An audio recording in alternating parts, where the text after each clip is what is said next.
अस्सलाम वालेकुम एवरीवन। जैसा कि मैं आपसे कहता हूँ कि आप क्या करें कि आपने जो नोट्स हैं वो सब्जेक्ट वाइज बनाएं। तो कई बार ऐसा होता है कि मेरे माइंड से स्किप हो जाता है मेंशन करना कि कौन सा जो टॉपिक है वो कौन से सब्जेक्ट में इंक्लूड करना है। तो आप अपने हिसाब से जो आपको लगता है कि ये पर्टिकुलर जो टॉपिक है ये इस सब्जेक्ट में इंक्लूड करना है आप कर सकते हैं, क्योंकि ऐसा कोई हार्ड एंड फास्ट रूल तो है नहीं है कि आपको जो एक टॉपिक है ये पर्टिकुलर सब्जेक्ट में इंक्लूड करना ही करना है। कई बार ऐसा होता है कि जो टॉपिक है वो 2-3 सब्जेक्ट्स के बीच में ओवरलैप कर रहा होता है, ठीक है, या उसमें न्यूज़ ऐसी होती हैं जो 2-3 सब्जेक्ट्स का पार्ट होती हैं। तो इसका मेन मकसद जो इसका मकसद है वो ये होता है कि आप क्या कर सकें। फॉर एग्ज़ाम्पल आपने कोई टॉपिक है वो एक पर्टिकुलर सब्जेक्ट में इंक्लूड किया है, तो जब आप जो बुक से पढ़ते हैं, जो आपका स्टैटिक पोर्शन होता है, जब आप वो कवर कर रहे होते हैं तो आपने जो नोट्स बनाए ना करंट अफेयर्स के, आप उनको लिंक कर पाएँ और दूसरा आप इजीली रिवाइज़ कर पाएँ। तो अगर मैं स्किप कर जाता हूँ अपने माइंड से या भूल जाता हूँ ये चीज़ मेंशन करना कि कौन सा जो टॉपिक है वो कौन से सब्जेक्ट में इंक्लूड करना है, तो आप अपने हिसाब से जो आपने अपने नोटबुक को डिवाइड किया होता है, for example editorials, polity, economics, geography, environment science, history या जितने भी सब्जेक्ट्स में डिवाइड किया है, जो आपको सही लगता है कि हाँ आपको लगता है कि ये सब्जेक्ट जो ये टॉपिक है ये सब्जेक्ट में इंक्लूड करना है, तो आप कर सकते हैं, ताकि आपके लिए एक तो उसको लिंक करना स्टैटिक पोर्शन के साथ इजी हो जाए और दूसरा जो मेन चीज़ है आपके लिए रिवाइज़ करना इजी हो जाए। वीकली करंट अफेयर्स को आप रिवाइज़ करें, ये बिल्कुल बहुत ज़्यादा मैटर करता है, ठीक है। तो अब हम स्टार्ट करते हैं अपने क्वेश्चन के साथ। हमारा जो आज का पहला क्वेश्चन है वो है व्हेन डिड G20 फॉर्म्ड। जो ग्रुप ऑफ 20 ऑर्गेनाइजेशन है ये कब बनी थी, ठीक है। और ऑप्शंस हैं 25 सितंबर 1999, 6 सितंबर 1999, 26 सितंबर 1999 या फिर 23 सितंबर 1999। और दूसरा है pardoning power of president comes under which article of constitution. Indian constitution के किस आर्टिकल के अंडर प्रेसिडेंट की पार्डनिंग पावर्स आती हैं। इन क्वेश्चंस के रिलेटेड हमारे पास टॉपिक हैं, इसलिए हमने ये क्वेश्चन पूछे हैं ताकि आपका काफ़ी करंट अफेयर्स का जो पोर्शन है वो कवर हो सके। अब इसके आंसर्स आप गेस कर सकते हैं और जो ये आंसर हम डिस्कस करेंगे क्वेश्चन जो हमारा वीडियो है उसके एंड में, ठीक है। तो स्टार्ट करते हैं अपने फर्स्ट टॉपिक के साथ। आज डेट है 14 नवंबर 2022 और हमारा पहला जो टॉपिक है ये एडिटोरियल है, ठीक है। क्या है? Editorial, a sense of ending.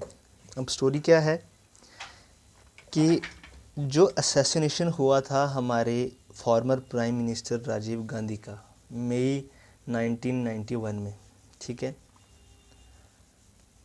उसके रिलेटेड है ये टॉपिक। क्योंकि कुछ जो कन्विक्ट्स थे, जो जिन 6 लोगों को 2 दिन पहले रिलीज़ किया गया है जेल से सुप्रीम कोर्ट ने।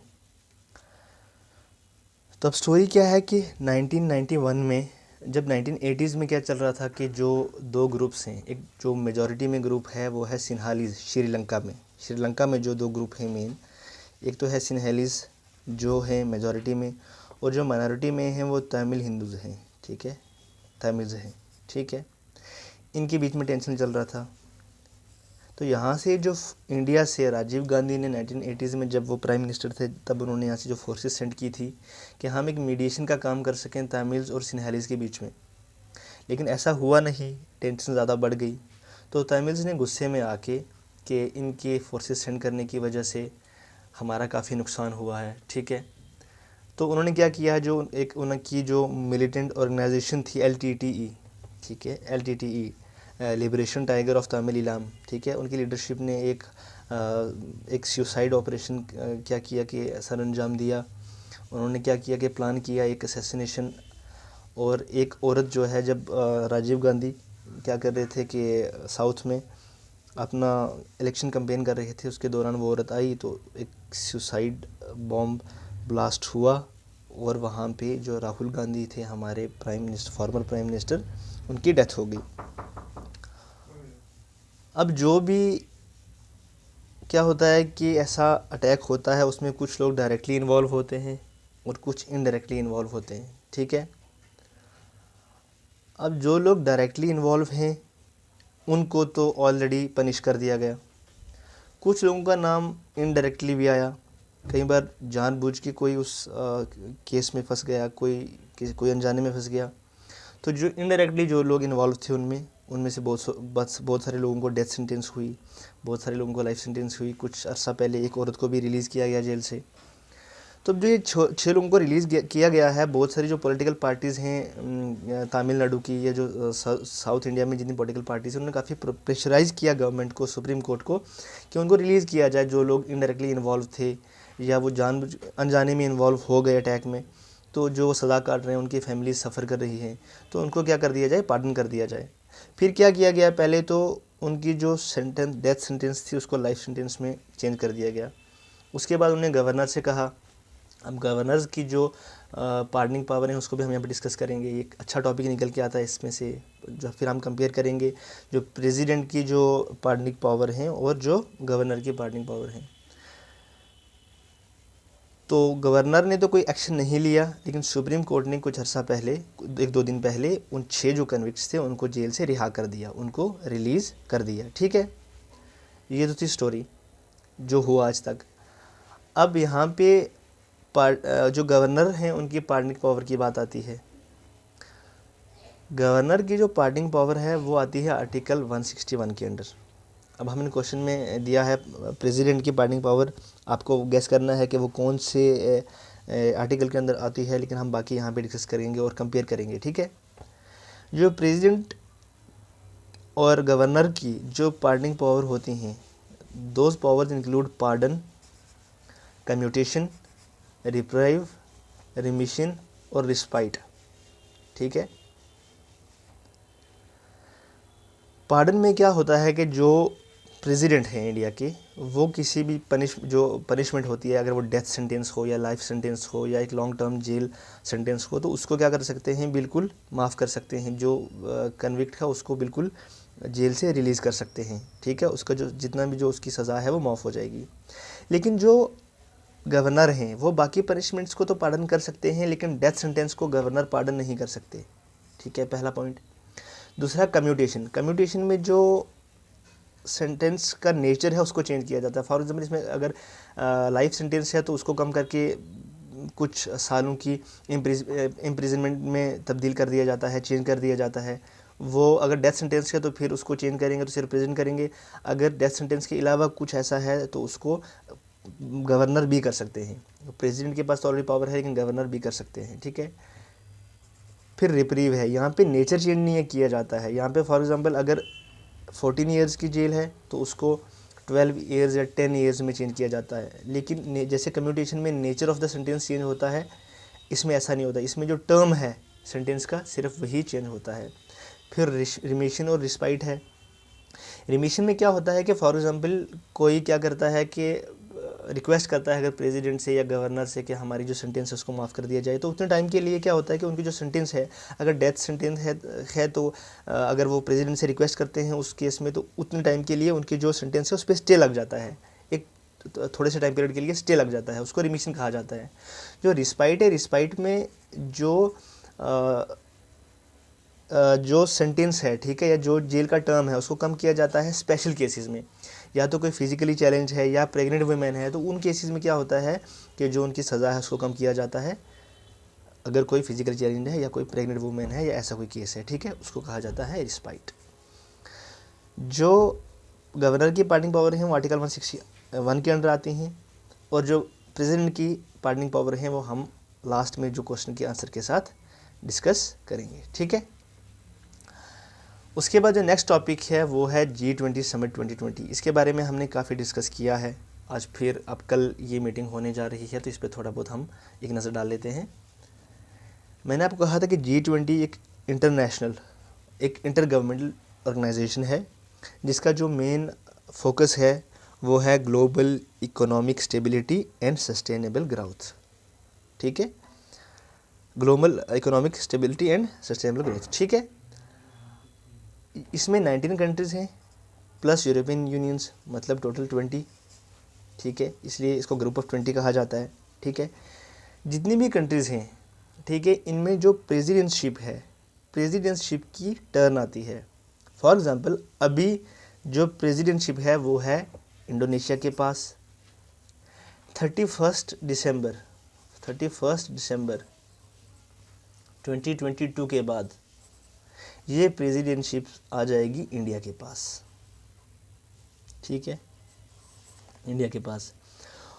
अभी जो समिट चल रही है जो कल से स्टार्ट होगी वो कहाँ हो रही है? वो हो रही है बाली, इंडोनेशिया में।